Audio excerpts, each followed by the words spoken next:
Hey, welcome to Oopsie Daisy. You found a place where you can hear real struggles, real stories, and life lessons that are going to help you live real free in Jesus. I hope you enjoyed today's episode. All right, everybody, welcome back to Oopsie Daisy. I have actually a couple guests in studio with me today. We have Kelly Freitag here, who is the associate pastor at New Day Church, and we have her daughter, Selah. So if you hear little squeaks and footsteps and some fancy Nancy in the background, we've got another little friend with us today. So Kelly, welcome to Oopsie Daisy. Thanks for having me. Yeah, I'm so excited to talk to you today, and I was kind of telling Kelly off mic why she kept plopping into my heart to bring on. And I have to tell everybody the first time that I spent any significant time with you, because I've only been going to New Day Church, and I've only known you maybe a year and a half, coming up on 2 years here this summer. But the first time I really spent any time with you, I walked in and you had on a shirt that says, "Jesus loves the hell out of you." And I was like, yeah, I really like this person. And then I found out you were an associate pastor, and I was like, I feel like I extra like you because of that. And I think it's so cool. I know snippets of your backstory, but you don't hear a lot of pastors' testimonies. I feel like it's like, okay, how I came to the Lord and things like that, but you just don't hear a lot of pastors talk real about their life leading up to ministry and, pastoral leadership. And so as I was kind of prepping for this meeting, I was like, she's a pastor with a past. And so I'm so excited to hear your story today. And I'm really just looking forward to a great conversation. So tell us a little bit about where you came from. How did you land in this position? Where has life brought you, taken you? Where is it sending you? Let's dive in. Yeah. So actually I grew up in New Prague. I grew up in the church. Actually, I went to a church here in town for a long time, and I knew the Lord. I knew his presence growing up. I forgot about this and remembered that I preached at 14 at our VBS. Yes. Oh my gosh. And we found the little, and I can't find it again, but it was a little tape. Like a cassette tape where they recorded it, and it was called Religion versus Relationship, and it blew my mind. So I know that that's something that I've carried my whole life, which is interesting because we had a church split and some weird stuff happened at the church, and so I got really bitter and angry and said Christians are fake. They say, hey, and my dad got cancer, so it was all these things at once that was just crazy bad, and I didn't know what to do with my heart. And at the time I worked for McDonald's, and they were more like, hey, what's wrong? You're definitely jacked up, oh my gosh. And they're like, hey, when I feel that way, I smoke pot, I smoke cigarettes, I drink, I do drugs, whatever.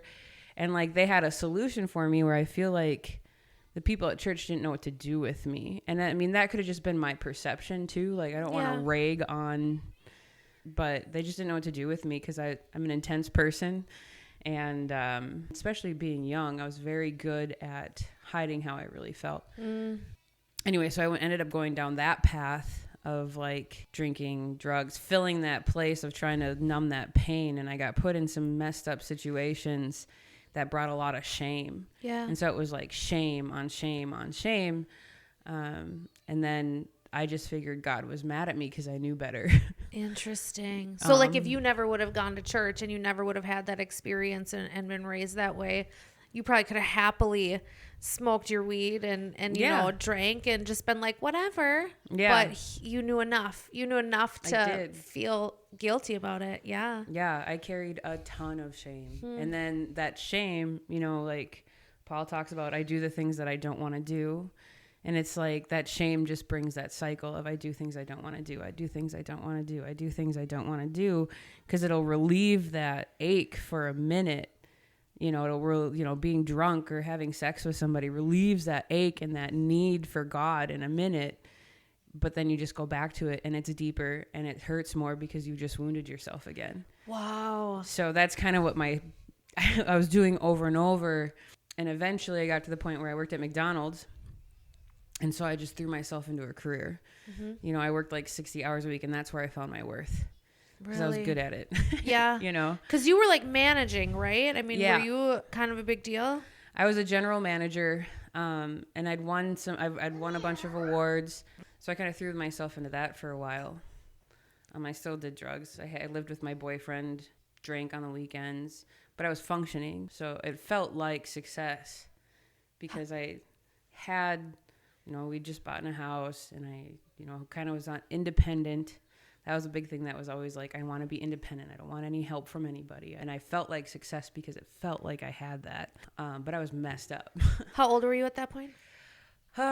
25. It was interesting because I was thinking about this too, is like right before like the Lord came and snatched me up again or kind of re-entered my life. I remember little things and little pieces like, I can't fill this place anymore. Like I feel so empty. And like, when I was a kid, I cut. So I tried cutting again. And I'm like, this doesn't do it. Like, this is dumb. Like really fighting with it. And just thinking about, I remember being drunk one night on the way home from these people's house that we were hanging out with. And I was just bawling about Jesus and how mad I was at the church. And my boyfriend at the time was like looking over at me like, I don't know what to do with this chick. Yeah. Because he had no grid for any of it. And his outlook at the church was they're all hypocrites. He was in foster care.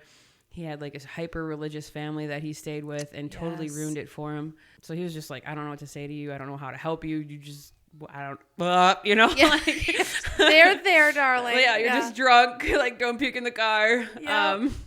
So it was like he was like getting my heart ready. And one of my best friends asked me if I want, like, she called me up one day and was like, God touched me. And I was like, good for you. I was nice about it, but in my heart, that was bitter and like, I was like, good for you. Was any part of you jealous of that a little bit? Oh gosh, yeah, for sure. Yeah. Go figure. Yeah, but my perception and like the glasses I wore is God's mad at me. Yeah. So like, why would he want to talk to me or touch me? So that was my perception. And so she said that, and she's like, come to church with me. I'm going to this church. It's awesome. I love it. Come to church with me. And I was like, no, and she's like, Kelly, she's got 4 kids that I absolutely adore. And she's like, my kids miss you. You should come, come see my kids. I'm like, fine, but you have to pick me up. I'm not driving there. I don't know why that was a thing, but the night before I got really hammered. So I came to church like hungover. I wasn't drunk anymore, but I wasn't feeling good because I had it in my head that these people are going to reject me. Like I'm going to walk in and I'm going to start on fire or get hit by lightning, but everyone's going to know how horrible I am. Because actually I went back to the church I grew up in when I was 18 and was trying to like figure stuff out. And from the pulpit, the pastor said, we're welcoming back the black sheep was lost or something. And I knew he was talking about me and I got super offended. Wait, but he called like that out from the like pulpit? In front of the church. Like it was really, he probably was trying to be nice and just whatever, but I got super offended. I would have probably left. I was my like, gosh. Okay, we're done now. And I was embarrassed. Yeah. So I just kind of was like, well, about that. So I don't know. I just assumed that the same kind of thing would happen where people would just know I was messed up. And then I have tattoos. I have 3/4 sleeves on both my arms. And I figured that was going to be a big fat no-no. Like, I didn't know what kind of church I was walking into, but I know that there's a lot of people with issues with piercings and tattoos and just kind of rough looking, And I was carrying the rough, Yeah, I remember going and just thinking that was what was going to happen. And then I remember being in worship and feeling the presence of God and the love of God and, like, fighting crying and just breaking down because I'm like, oh, yeah, that's it. That's the thing. This is the thing I've been looking for. This is the thing I need. This is the thing that I've been chasing and everything else. It was just like this weird battle inside of me, like this truth and this perception that I carried that didn't match. I remember leaving that day and being like, oh, I'm going back to church. I'll just sit in the back. Yep. And I'll just get the little bit that I want and need. And I don't need to be involved in anything. Like they probably don't want me to anyways, kind of a thing. And so I kept coming back. My friend, so they used to have like testimony days and we used to have 2 services. She was sharing her testimony of how God touched her. and why she started coming to church and came back to the Lord. And so I wanted to be there for both of them. Yeah. You know, like hoorah, rah, support. And okay. So this is like how I describe it, because this is all I can. So that morning at home, before, like getting ready to go to church, I was taking a shower and something happened with my eyes. Like my eye, it was scratched. So I call it the day that Satan scratched my eyeball. Okay. That's a great book title. I know. And so I couldn't see, like it hurt so bad. And like I remember like getting out of the shower, and my boyfriend at the time was like, "What's wrong?" And I'm like, my eye is jacked up. It really hurts. It was just like crying, you know, and he's just like, "There's no way you can drive to church." And I'm like, "F it, I'm going to church." Yes. Like, F Satan, I'm going to church. And he's like, "Okay, psycho," you know, like. Yes. So I got dressed, and I remember the whole ride to church. It was like Belle Plaine to New Prague. I'm holding my eyeball because that's the only way it didn't hurt. And I'm like cussing Satan out, like, "Screw you, I do what I want," you know, like, ugh. Yes. Yeah. And I get to church, and through the whole thing, I'm just holding my eye, and it still hurts. And I'll try to take and look, and like, I can't see anything out. Like, it's just messed up. Like I know exactly what that feels like, and I'm like, oh, that's the worst. Yeah. And I'm just like mad about it. Like, I don't feel sorry for myself. I just remember being super angry about it, because like in my heart, I knew, like, I'm like, Satan scratched my eyeball, you know? Yes. And I remember. So afterwards, they're like, "Come up for prayer if you need prayer." And I'm like, "I need prayer." Yeah. So I went up to Dave McCready. And I don't know if you know Dave McCready. He's very fatherly, and he's very teachery. Like, Okay. I don't know how else like, he's amazing, and I love him. But like, he was very like, I don't know. He's not the guy you would think somebody could walk up to and be like, "Dude, Satan scratched my eyeball." It was just funny. Yeah. Because I walked up there, and I remember holding it, and he's like, "What do you need prayer for?" And I was like, "Satan scratched my eyeball." And Only you would say that too. People be like, "Oh, my eye isn't doing well." And you're like, "No, bro, Satan got me." And he's just like, and I just remember being like, "Okay," you know, Right? like he was real sweet about it. Like, "Okay, honey," you know. And he prayed for me, and I remember as he's praying for me, he said, "I feel like the Lord says you're like have a warrior heart, because he tried to keep you from church today and you came anyway." So I was like pumped. I was like, "Yeah, that's right," you know? Yeah. I got chills though. Yeah. Yeah. It was like a piece of who I was that I didn't know, or like if you called me that without like his presence attached to it, I would have been like, "That's not who I am." But something stuck with me, and I kind of got like, pumped about it. And like, I was really happy, and I could see, like, I could take it was still kind of scratched. It was still like, you know, like that feeling of something in your eyeball. Yes. But it wasn't as bad. Wow. So I'm like, okay, cool. And I'm just stoked. So then they go through worship again, and then she shares her testimony again. And I'm like, "Melinda, you got to go up and get prayer." They like know stuff, and it works. Like, Yes. you know, and she's like, "Okay." So we go up there, and back then, there used to be like a prophetic word corner, and I wasn't going to get prayer. I was pushing Melinda to go get prayer, you know, and she's in prayer. And so Andrea Burkhartsmeyer is like, "Hey, you want a prophetic word?" And I'm like, "Okay." And she's like, "Do you even know what that is?" And I'm like, "No," you know. I'll take it though. And she's like, "Okay, I'm going to go get my husband. We're going to give you a word." And she's like, it's like, I can't remember how she said it. It was like, he's going to talk to you. And it's just like, just what God thinks of you. And at first I'm like, "Oh boy, you have no idea what you're in for, because it's gonna suck," you know, like. Yes. And were you scared? Like, were you scared they were gonna come back and be like, "You screwed up, you're a disappointment"? Or were you just kind like, of, "Here we go"? like, I kind of expected that, but like at the same time, like I could feel God's presence. Like it was like I said, it was like this weird war of like my perception and pain versus like the presence of God. And there's no way I was going to win. Yeah. You know, so there was this excitement. There was this like, well, he just called me a warrior. Right? Like, you know, like I will take a disappointment along with some good stuff. Absolutely. Right. Yeah, at that point. And so they gave me this word, and I just was awestruck. And I can't remember all of it. I have it written down at home. But the big thing that I remember her saying is, she's like, "I see you in a field of flowers and they're dead. And you just take all these dead things and you put them in a vase and they come back to life." And like, just like, I think it was like God's comforting you. And it's like, I can't remember the exact words, but what I got out of it was God wasn't mad at me and he loved me and I was a powerful person. And that changed my life. It was over then. I was in 100, like I'm either 0 or 100, right? Okay. Like, so for me to think that I could sit in the back and only like, right. Was probably the most ridiculous, because that's not my personality. Yeah. And I was all in. I was done. Like I went home and I told my boyfriend, I'm like, you either have to marry me or we have to break up because I can't have sex with you until we're married. Like it was just like, how did boom. he take that? Where was he? Was he like supportive of your Christianity?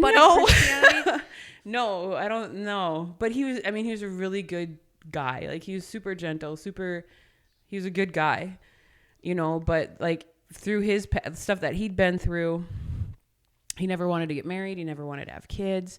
Yeah. And he told me that before, but I was like, I either thought I could change his mind with my amazingness, or like he would get healed and grow out of it or whatever. And that was the point where the Lord was like, nope. You know, like I feel like looking back on it, I kind of look back sometimes and it grieves me a lot because we'd been together for almost 7 years. Yeah. And, but I felt like what the Lord showed me is like, he wasn't like where he was at in his life and the pain and how he was dealing with it. Like he wasn't safe or good for me, and it wasn't going in a good direction. Yeah. So I feel like, so the Lord reminded me of the story with Moses where God hardened Pharaoh's heart because it was already hard. Like God uses what's already in your heart. So if your heart is like, if you're longing for a softening, or you're like softening towards the Lord, he'll soften it. But if you're hardening yourself towards the Lord and the things of the Lord, he'll harden it to get you either way, kind of. And I feel like the Lord hardened his heart towards that for me, so I could have that freedom. So that helps with that. But like, that was really hard. I mean, he was he's like, okay. You know, he's like, we had to sell the house. I was like, you got to untangle a lot of threads to like completely remove yourself. But it was worth it. And the Lord was like, I was like I said, I'm either in or out. And then another thing that was huge for me was Gene and Joe Nadeau. I came out of worship service once, and I always wore long sleeves, and he must have saw my tattoos if I had them rolled up. He's like, I saw your tattoos. And I'm like, oh, here we go. And he's like, check mine out. And he rolled up his sleeves, and they were like prison tattoos, like Scully's and like, you know, stuff like that. I was like, freaking kind of church is this, you know? And then Jean knew my name, and her just knowing my name like blew my mind. Yeah. You know? So I don't know. There's just like these little things that the Lord brought me back to the church, and I was like, oh, this is home. Yeah. And like people he made really it care safe about me. for you. He did. Like he knew. I mean, he's so good. So at that point then, when you said you were all in, is this, I'm not drinking anymore, I'm not smoking anymore, you just walked away from all of it? Like within probably 5 or 6 months, each one of those things, besides drinking, because drinking wasn't kind of my jam. I used to get high every night. I didn't like getting sick after drinking, you know, but I could get high every night, and I could, you know, and I still smoked cigarettes for the most part. But each one of those things was an encounter with the Lord, like smoking pot. So like when I was all in, and I was so hungry, I would get home from work, I would shut myself in my room, I'd throw on a Graham Cook or worship or just something to soak in and just be with the Lord. I mean, that's what I did. I was addicted. One night I was, you know, just enjoying the Lord, and I'm like, dude, I haven't been high in like 3 weeks. Whoa, I bet this is awesome high. Okay, yes, I've been in that same spot. Like when I stopped smoking weed too, because you're like, if it's good this way, what could it be? If it's gonna be amazing. Probably gonna access even more, like whatever. Yes. So I kind of felt Holy Spirit like, yeah, you don't need to do that, right? You know, and I'm just like, no, dude, you made it. Like, oh yeah, it is from the earth, Lord. You made it. It's gonna be awesome. So I go downstairs, I smoke a bowl, I come back upstairs, and I get ready, and I'm like hitting a wall. Yeah. Like, oh. And I felt like the Lord say in my heart, he's like, getting high is counterfeit to my real presence. Oh, amen. And I was like, oh. And so I never touched it again. Wow. Have I thought about it? Absolutely. Like when I am overly stressed and especially like, you know, the first couple years after that, you know, I would get overly stressed out. I mean, that was my go-to. Like, Yep. I can't sleep, whatever. That's my go-to. I'm really impressed that you were just like, oh, I'm going to be done with it. I think I was a lot more stubborn in thinking, falling for that counterfeit. Yeah. But he spoke the same thing to me too. It said, you're settling for a counterfeit, a substitute for what I can provide for you. And I literally, like, I was looking back in journals the other day, and I have prayers in my journals that say, okay, God, if you are so good, I want to feel this way with you, the way that I feel when I'm high, the peace I get, like the creativity, the colors, and like this like awesome feeling. Give me that. Otherwise, I'm not doing it, because I had this, like, it felt great to be high. But that's what I was experiencing. Yeah. Every night in my room when I'd come home, like, church was great, but that time and I think the Lord just kind of had me on a fast track. Yeah. Of just like healing things and getting me to where I needed to be to step into where I was supposed to be. Yes. But exactly. Because I loved being high. It filled a lot of, it numbed a lot of things. Yeah. Like you said, the creativity and stuff, you feel like you're creative, Yeah. Yeah. I don't know how much I've actually accomplished, because I was more like get really high and then eat the fridge. Yeah. But like, Yes. so. Well, and I think the other thing too, and I know this is about you, but I'll just share one of the last times that I was high, there was something that got healed within me, because I remember I chose to get high, and I felt that nudge of, you don't need this. It wasn't a condemnation. It wasn't like whatever, It never is. you don't need this. And I did it anyway. And I remember sitting on the deck, and I felt like he was waiting to talk to me. And I said, okay, Lord, like when I sober up, when I'm not high anymore, we can talk. And he said so clearly to me, do you think that I don't want to be with you just because you made this choice, just because you sinned? Oh my gosh. And I bawled. Yeah. I bawled. And he spoke very clearly to me, very real to me. And then that showed me too, I can make stupid choices. I can do things that he doesn't want me to do, but that's not going to affect that he wants to be with me, right? That he's going to speak to me in that situation. And it like unlocked these floodgates of freedom of, I don't have to be perfect for you, God. You're not waiting for me to be, right. Little Debbie churchgoer, yes. to like be my friend and love me. Yeah. So although, the choice was not great, but God uses everything for good. So. Right. And he's not intimidated by it either. He's not sitting up there going, oh man, or worrying or anything like that too. You know, I think there's a place where we can hurt his heart. Yeah. But he's not like worried about it. He's not. Right on. Okay, so you were on a fast track, which kind of seeing where you are now and knowing, like, how long ago was this? What's the time frame there? I was, so I think I started going back to, I was 26. So probably like 26, 27, and I'm 35 now. So almost 10 years. But that's not that long. No. Like to go from that to you're sitting here now, associate pastor of a church, that's a fast track. Yes. I really feel like the Lord, like I was drinking from a garden hose. Everything else was for naught. Like I said, I was addicted. I needed my next, high, so to speak. And it needed to be deeper this time. It needed to be longer this time, just like drugs. Yes. Every interaction was, I want more of you, Lord. I want deeper. I want. Yeah. So I went to churches all the way up north of the cities, and I'd go as south as like Mankato, just trying to see what the heck was going on. And it was interesting because you get into some places and you're like, oh, this isn't okay. Just trying to figure out where you fit and what's real. Did you find places that weren't real?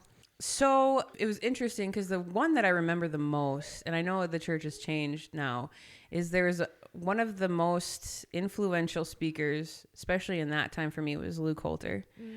Because he kind of had a similar story in a way. He was real and just said stuff. Like I remember I had a lot of offense towards the church. And I was reading one of his books called Beautiful Kind of Broken. And he basically said, oh, you were hurt by the church? That sucks. Welcome to the club. Get over it and get on with your life. Like, forgive and go. And it's like, I need that. And that's, I think we live in a society right now that like, okay, everybody's feelings matter. Let's make sure we validate you. Let's make sure, oh, you have trauma. I'm so sorry that you're dealing with your trauma. And there's like great sympathy and empathy, which is amazing. But I think we've lost a little bit of that edge of, okay, you've been hurt. Who hasn't? Right. Are you going to let that dictate the rest of your life? Are you Right. going to let that dictate your mood, your feelings, your decisions, your healing? You know, what, Right. you know, because the Lord intends us all to be whole and healed and living joyfully and abundantly. And if nobody's there to kick you in the pants and say, let go of it, Yeah. then we can be so tempted to just stay stuck and stay sort of hemmed in this small little pasture with your hurt feelings. And the Lord's like, I'm busting these gates down. I paid for this. By my stripes, you are healed. And that includes your trauma, your emotional wounds, your abuse, your everything. Yes. And so I so deeply appreciate people like that, the kick you in the pants people. Yes. And sometimes I worry about that too, because there's also another side to that where you get like uber religious people. Like there's a difference between condemnation and conviction, you know, and it's like, so sometimes you gotta be careful, but as long as your heart is truly rooted in love and you have relational currency with that person, like even as a pastor, there's things I don't say to certain people because I don't feel like I have the relational currency. And that's super important. Like the person needs to know that you're loved and that you are for them. Yeah. If they don't, it doesn't matter what, you know, is in front of your name, executive, pastor, lead, whatever. It doesn't matter. If you don't have relational currency, you're probably not getting very far. Yeah. You know, unless they come to you asking for help. But even then sometimes it can be really frustrating because people don't actually want it. They just want to cry about it. You know, like, yeah. So it's like, and then I have like, and it's funny too, because I had a teenager stay with me for a while. Then I loved her a lot, but she went through some stuff and she would sit and she would tell me stuff. And I'd like always give her advice. I'd always be like, well, this is it. Like, we have to do this. She's like, Kelly, I just need you to be like a therapist and I just need you to listen to me. And I was like, I'm not a therapist. I'm a pastor. Like, let's go, you know? And she's like, there was learning in that too, because she did, you know, like people need that sometimes. Yes. So it's like learning when to interject or when to say, okay, I hear you and I'm sorry that happened to you, but what do you want to do? You know, like Pastor Fro always says, do you want to be well? Yes. You know, you have to get to the point where it's like, do you want to be well? Like the story of Jesus and the guy by the pool. Do you want to be well, or are you okay sitting in this and feeling sorry for yourself? Yeah. You know, or the attention that you're getting from it. Do you think that's better than actual, like, the love and joy you'll feel when you're healing? Okay, I derailed us. So you were listening to Luke Holter. Oh, yeah. Oh, yeah. Oh, yeah. I know. So I ended up in this church, and I went by myself because it was a Sunday morning. And I was, like, really weird because, like, you know, they do the worship, and, like, on this left side of where like there's the stage and then there's this big wall are like these giant 10 commandments. And I'm like, and then, you know, because I'd immersed myself in a culture that's like freedom and hearing God's voice for yourself. And like, you live by the law of grace, not by, you know, like stuff like that. And, screen went up and there was another verse under there that they'd taken out of context about the law because it was in the New Testament, but it was Jesus talking about, the law of grace, not the law, like he fulfilled the law. Yeah. And it was just taken out of context. So that was kind of weird. And then when I greeted people at the church, they were uncomfortable with me, probably because I had tattoos. Like you could just feel it was weird. Yeah.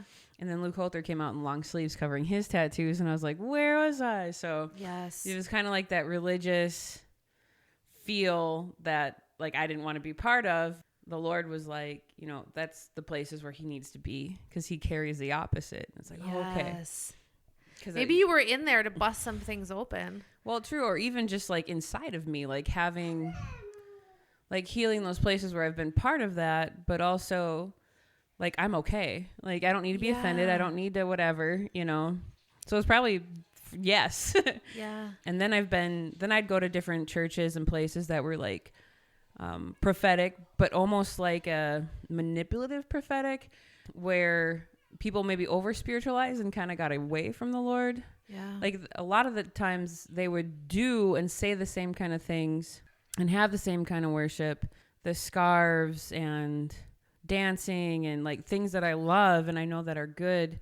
Speaker would talk about what he heard from the Lord, you know, but it was more manipulative. It was more, I don't know, it was different.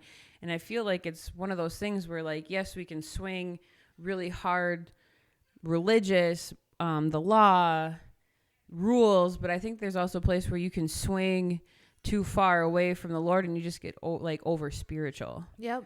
And it's not real and it's not authentic anymore. all this discernment and just trying out these new places led you to New Day, kind of to plant some roots there. Yes. So that's my hometown, and I was living with my parents too at that point because we'd sold the house in Belle Plaine, so I was living with my parents. So it's, a 5-minute drive for one on Sunday mornings, and then Saturday nights we would go to the house church. Yes. And those were the two places where I felt the most comfortable. I felt like, the worship was so good, and his presence was so strong. Kudos to Adam, because the presence that he ushered in his worship changed my life, and it felt like home, and people there were good to me.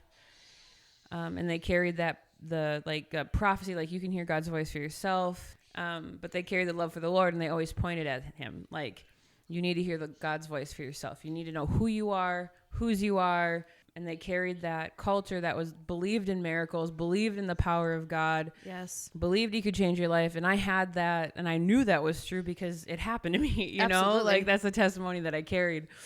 So were you single at this time? Had you met anybody? What was your status? So, Joshua is my husband now. And actually, that's kind of how I started getting to know Joshua, is we would go to the house church together, or he would come with me, to different conferences and stuff. And that's kind of how we got to know each other. But he worked for me actually, like years before real? Then. I forgot. Yeah, I say that last time. But yeah, he worked for me at McDonald's when I opened the store in Belle Plaine, and I did not like him. Oh, I was going to say, was there a little flirty? No. No. He was slow, and he's concise, and he's a rule follower. And I'm like, dude, just put a freaking pickle on that thing. Well, there needs to be 2, and they shouldn't be touching. Oh my gosh. We are in a rush. You need to hurry the freak up. I do not care about your procedure pickles or whatever. Yes. I'm like, I am your store manager. You do what I say. Oh my gosh, hilarious. I remember an old manager I had. She's like, you married Joshua? You hated him. Oh. Wow.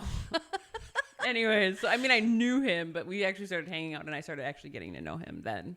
And it was until I was in IHOP, and not the pancake place. At IHOP for One Thing conference in Kansas City. And the person that I'd gone with ditched me, and the person that I was staying with didn't go with me. So I was by myself, and thousands of people, which I love people, but not that many at one time. Yep. Anyway, he comes in after I'm frustrated because I feel ditched and alone and all these people. And he's like, hey, I have a prophetic word for you.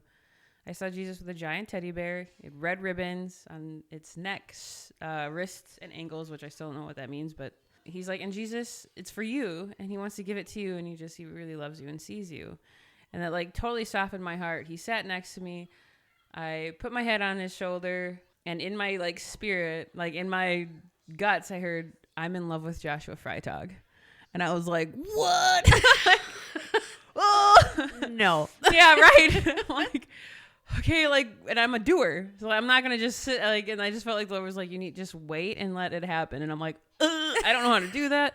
I don't think there's ever been a guy that I was with that I didn't pursue first. Oh, really? Yeah, I'm a doer. I'm like, I like really that. are. I want that. I'm going to get it. You know?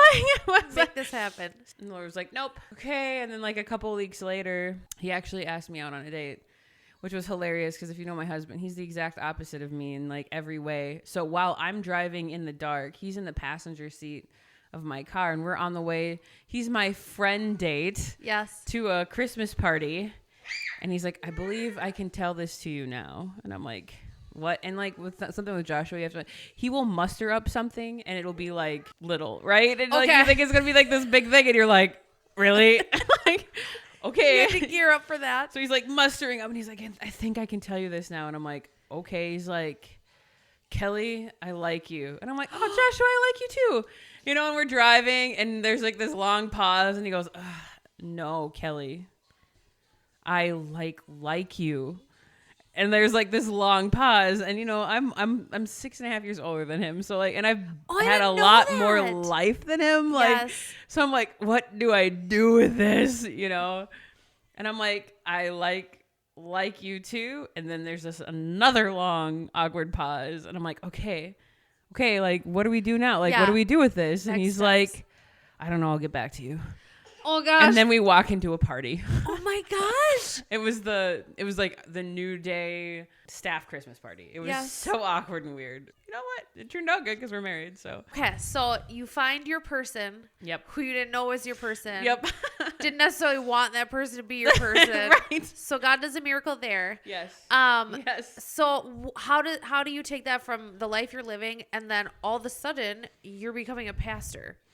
So the pastor thing is interesting because actually what happened was started the New Day School of Ministry, Supernatural Ministry. I was just lit and I wanted to go to Bethel. Like we'd sold the house, all the things. I wanted to go to Bethel in Reading. And so I put down my $500 down payment or whatever. I found a place to live and I was going to drive out there with my mom. My mom was going to fly back. It was a done thing. I mean, that's what I was going to do. Linda Ron, who was the women's pastor there and children's pastor at the time, like hunted me down and was like, do you want to go out to lunch? And I'm like, sure. And she asked if I would stay and be an intern for children's. And I was like, in my head, I'm like, I don't want to do that because I have this big adventure that I'm doing. That sounds like more fun. Absolutely. Like more adventure, more whatever. That's what I want to do. The Lord gave me vision. The vision is these people that were like attached to the sidewalk, like in chains in New Prague. Whatever, me being there or what I carried, or if I stayed there, I'd see people find freedom and break free from these chains. And so the Lord gave me a love and a vision for New Prague, which is hilarious because I remember being, 18, 19 and 18 and leaving and going to live in Minneapolis and being like, I'm never coming back to New Prague. Yep. Like I hate New Prague. And I remember soon after I gave my life back to the Lord, I was driving down Main Street. I'm like, oh, New Prague. I hate New Prague. And all I heard the Lord say to me was, Kelly, do you know what a town is? And I'm like, what do you mean? A town? He's like, a town is people. You're saying you hate people. And it's such conviction that I was like, so I never said that again I hate or this place is bad because you're not talking about a place. You're talking about people. What I hated was how I felt there and put like the situations I'd been put in and the hurt and stuff that was caused there. Yeah. Not New Prague. So the Lord gave me this love for New Prague and this vision to see people come alive and be free. Yeah. And I'm like, okay, then I'll stay. And I started as an intern at New Day. And I did not go to Reading. Wow. Yeah. And so I started as an intern and just kind of moved up. I actually followed Joe Nadeau. He's going to give his testimony, or he did give his testimony at JGen. So I followed him over there and I never left. Like I kept going back Wednesday nights and I just loved it. I loved the kids. I loved the Humbergs. I loved what they did. I mean, that was like, it was home. Like I loved it and I'm still doing it, Yes. So like he handed over the reins, I don't know, a couple of years after that, so he could go and do bigger, better. And I could do what I was called to do. Yeah. So like he totally made room for me, like, which is awesome because, looking back on it, that probably was really hard because being able to be obedient and make room for me was huge and awesome. And yeah, I love him for it, Yeah. And actually with Deb Bonensteiner at the time and just kind of learned and just kept growing. And I mean, that's what I really love is the teenagers. Yeah. I was going to say, do you feel like this is what you're called to do? Yeah, right now, for sure. So I volunteered at the Well, too, when it was in town. I just remember meeting other youth pastors that were there. And, like, their heart was to be a youth pastor so they could be a lead pastor. Like, it was like a stepping stone to, like, be higher up in a church. And I'm like, that's so weird to me. I'm like, I could do this till I'm old and, until they kick me out. Yeah, right? I could do that because, like, even thinking about, because, they tell you to dream in, like, church. And, like, another thing that I really love to do is inner healing. I always say I could do so-sos all day. I could do inner healing meetings all day. I love it. And so, like, I guess it was kind of taken that way. Like someday I want to move out of JGen and just do this. And I'm like, whoa, hold on a second here. Like I couldn't imagine not having the kids. I love them. And like, even this year to go to camp, I'm going to be like 7 months pregnant, 7.5, almost 8 months pregnant. I'm like, maybe I shouldn't go because like you're outside doing sports, even if it's 110 degrees. Yep. They ask a lot of you, which is usually fine. Like it's good for me, and sleeping in the bunks and stuff. And I'm like, oh man, I don't know if I can do that 8 months pregnant. you know, but at the same time, I'm like talking to Leah about it because we asked Leah and she's like, you know, I'm talking about it and she's like, girl, you got some FOMO going on, don't you? I'm like, yeah, because that's like really where I get to connect with kids. Like I get them for day and night, and like, you know, the speaker is stirring up things and then they need to talk about, and you know, and that I feel like that's where I really get close with a lot of the girls. Yeah, so I love that. And then I think too, like I was just thinking when you were talking about what, like not leaving youth ministry to just focus on Sozo, because I'm sitting here going, okay, thinking about Sozo and what it is, and having been through myself, it's a lot of wounds and trauma and lies that I've believed and bondages that I've had since I was youth group age. Mm-hmm. So you're impacting people on both ends. So you've got those kids at that very vulnerable, really, really important stage of life. Yeah. And you are pouring into them the word, the truth, Jesus, healing, you know, healthy ways of living and biblical perspectives to have. And I think about this is so cool, is how much are you teaching these kids that they won't have to deal with later in Sozo? That's why I started with that. I mean, that's why I wanted to do kids, is because I needed that. Oh, you know, I needed what I carry, I guess. You know, another thing too, and this is just coming to me, is when I gave my life back to the Lord, very shortly after that, there's a girl that I was very close to. And before I moved up to Minneapolis, and I call Minneapolis my year of learning because I went through a lot and saw a lot. And she came up with me eventually and was my roommate for a little bit. And then she got a boyfriend and moved out in with him. So it'd been like 5-6 years. I heard through the grapevine, I don't remember who told me or if I saw it on Facebook, but she died. Oh my gosh. Of liver complications because she drank so much. Oh my gosh. And I was furious and I was crushed. Because I'm like, I could have had, instead of having a negative influence, I could have a positive influence. I remember saying to the devil, you're going to regret ever touching her. And so that's been a lot of my motivation too. Every person that gains any freedom, a new life, and like a change in a relationship with Jesus like I did, you know, that's like a big F you to Satan, you know? Like, yes. You're going to wish you never touched her, because it just stirred up this burning in me. Like, I can make a difference. Yeah. And I could have made a difference in her life. If you would have told me you're going to be a pastor, I'd have told you, no way. I don't want anything to do with that. Yes. You know, I just don't. I don't want to be a pastor. I don't want to be, I mean, I've always carried leadership. Yeah. And I did really well managing McDonald's, and I loved it. And I loved the people part of it. But pastors always came off as not authentic. Yes, like perfect. Like perfect. And like, this is the holy man. Yeah. You know, and you can't tell like, the holy I will man never be everything. that. Like, I can't be that, you know? Yeah. And a lot of times pastors are put on pedestals, whether they want to be or not. I remember, I don't know, they just found out that some big guy had like sin in his life or cheated on his wife or something. So a ton of people were just like, I'm not a Christian anymore. And I'm like, I don't ever want to do that to anybody, because I'm a person. Like, yes, that can happen to anybody. Like, right? you know, and I don't want people to fall away from the Lord but I think I do a good job at pointing back to Jesus. And yes. I think, pastor, it just still is like, when people are like, I never introduce myself as Pastor Kelly. Okay. That was my question. 'Cause I don't ever call you Pastor Kelly. It's so weird. Yes. But like, at the same time, you know, it's a part of who I am. But I remember arguing with God because I didn't want to be called pastor.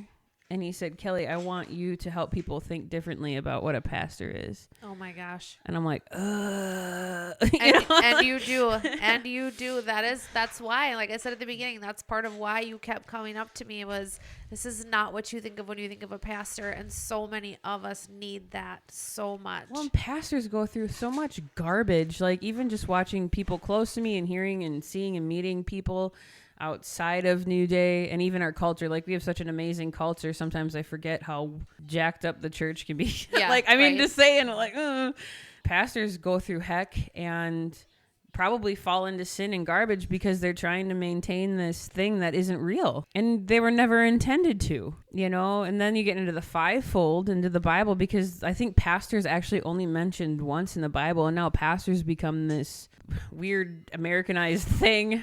You know, but pastors are really shepherds. Yeah. Like, they really are there to take care of people and help people and be there for people and guide them towards the Lord, you know.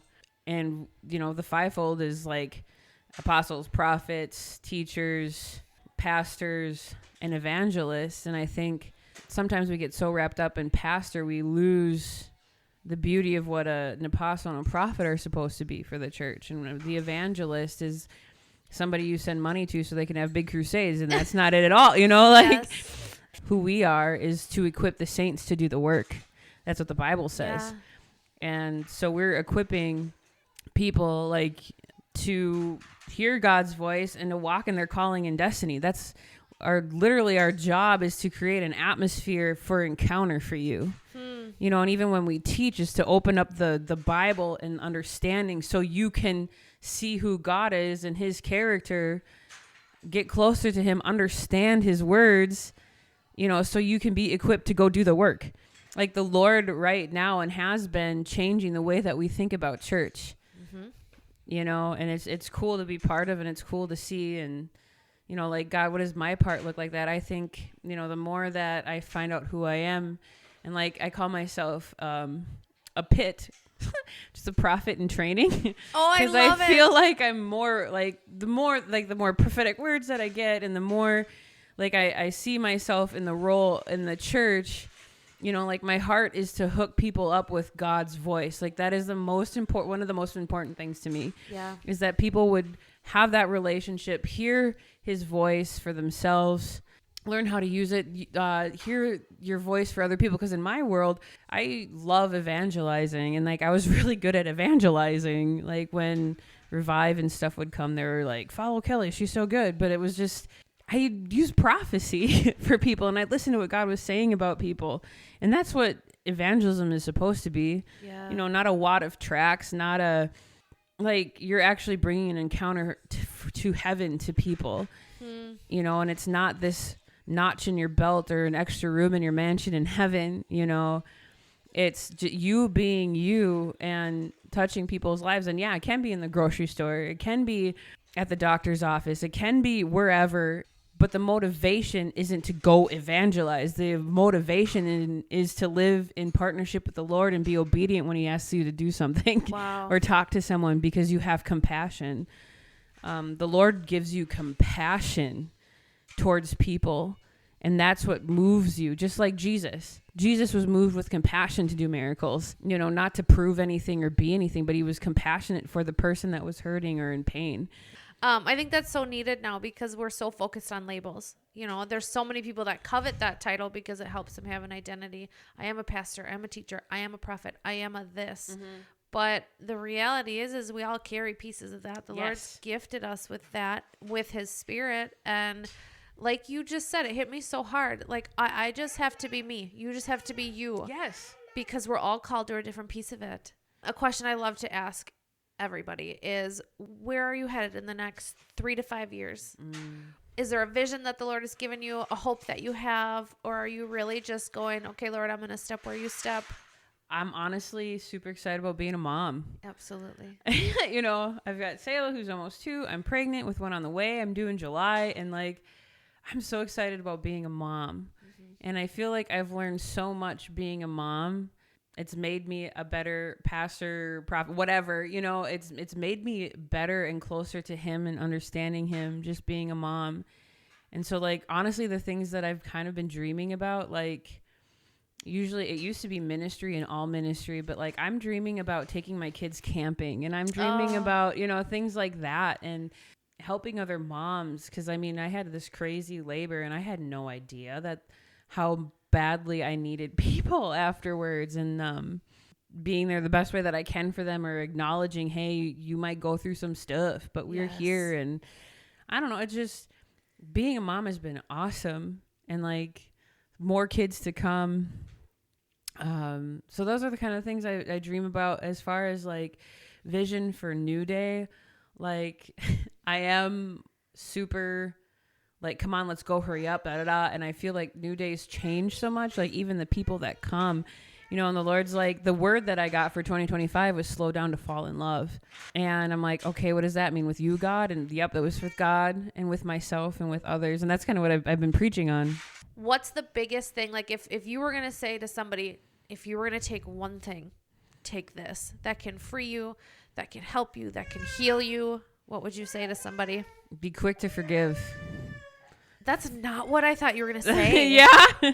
There's so much freedom in forgiveness. There's so much freedom in forgiveness. And I think I've probably found the most freedom in forgiving people and myself and others. And that's like kind of how you keep your heart clean. Yeah. Because like even trading lies for truth, part of it is forgiving the people that taught you that lie. Mm-hmm. You know, so that's a huge part of freedom too. But forgiveness is involved. Yeah. You know, generational curses, pain that you've gone through, it all involves forgiveness. Keeping your heart right in relationship, you know, like marriage, having kids, all of it involves having to forgive. Yes. You know, especially when you don't want to, it's how you get free and how you stay free. I think it's like the foundational part of it is walking in forgiveness like Jesus and knowing and with forgiveness too, you can't do it by yourself. Yep. You literally do not have the heart, the patience, or the love within yourself without the Lord to forgive. It takes intimacy with the Lord, and it takes vulnerability. You know, I was thinking about this on the way over. Like intimacy with the Lord right now is such a buzzword. Yeah. Like intimacy. And like there's so much truth in it, but after like it kind of gets worn out.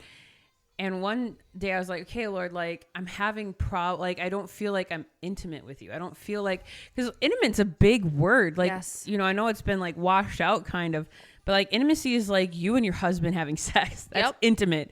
You know, like I know all of you and you know all of me, and this is intimacy, right? So it's like, okay, Lord, what does that even look like for us? But that's the thing about like intimacy is it takes vulnerability. Yes. If you want to be intimate with the Lord, you have to be vulnerable. But allowing God into those places where you need to forgive and where you can say, I'm not okay. Yeah. And forgiving, that takes vulnerability, and that's what brings intimacy. Yes. So forgiveness is like a huge key in the kingdom. And it's hard, and you have to have the Lord, and you have to be naked and vulnerable and say, like, something's not right. And I don't want to forgive this person, or I don't want to forgive myself because I feel like it's motivating me. Yes. You know, we believe that lie a lot, or it's protecting me. I love that. Totally an unexpected thing. I thought you were going to be like, run hard after Jesus, or like, you know, kind of like a follow your dreams moment. Yeah. That was like so eye-opening for me. So I love that. I love that. Honesty, it's a word that we all need. It's a difficult part of walking with the Lord is vulnerability and the forgiveness of others. And a lot of people use the blanket statement, oh, I forgive everyone. Yeah. That's not that's not vulnerability. That's a cop-out. Yep. Yo. Yep. It's just escaping, going through each hard thing and just throwing a blanket over it. And yes, I love it. Well, Kelly, thank you so much for your time. If you ever have a message or a word and you need a microphone, that chair is yours. Yeah, you just call me. This is fun. I'm like, we could just do this for another 6 hours. I know. Don't care. I'm here for it. So anytime, that chair is yours, girl. Okay. All right. We'll talk soon. Thank you. Thanks for listening to Oopsie Daisy. If this message hit your heart, make sure to share it with somebody, encourage somebody else, and most of all, spread Jesus. Then follow the Oopsie Daisy Girl on all social media platforms, or find more at AmandaHerdler.com. That's Amanda, HIRDLER.com.